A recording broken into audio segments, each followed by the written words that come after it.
Zusy wasn't usually quiet, but lately he barely moved. The house felt heavier without his best friend, and anyone watching him could see it. He would wake up, look around the room like he was expecting someone to appear, and then slowly lie back down with a long sigh. That's when his family finally understood he wasn't just sad, he was grieving.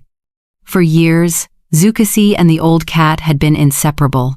They shared beds, watched birds from the window together, and followed each other from room to room. When the cat passed away at 18 years old, it left a silence behind that no one knew how to fill. Zusy didn't bark anymore. He didn't play. Even his favorite treats didn't excite him. Every morning started with the same question from his family.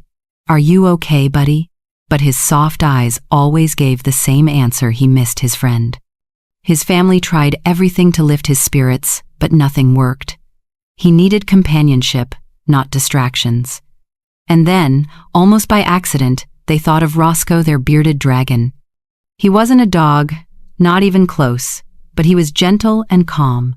Maybe that was exactly what Zusy needed. So they moved Rosco's terrarium closer to Zusy's resting spot. At first, the dog just stared quietly, head tilted, almost like he wasn't sure what he was seeing, but he didn't look away. Every day, he moved a little closer, until one afternoon he curled up right beside the glass, falling asleep next to the tiny lizard keeping warm under his lamp. Rosco peeked out and stayed close, as if he understood this big dog needed company. It was the first time in weeks that Zusy looked peaceful. Seeing that small change, the family decided to try one more step.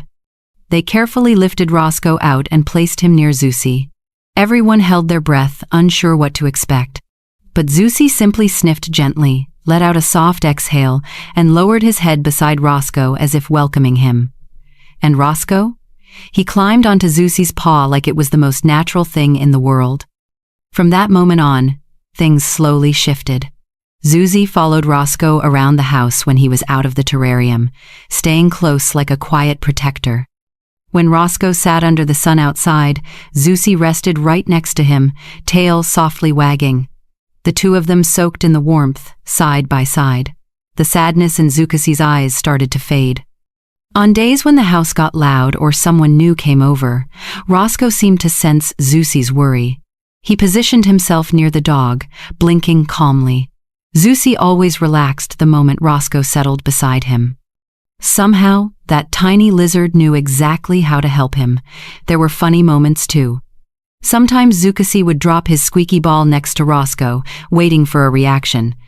And Rosco would blink slowly, almost saying, "I'll watch it, but don't expect much."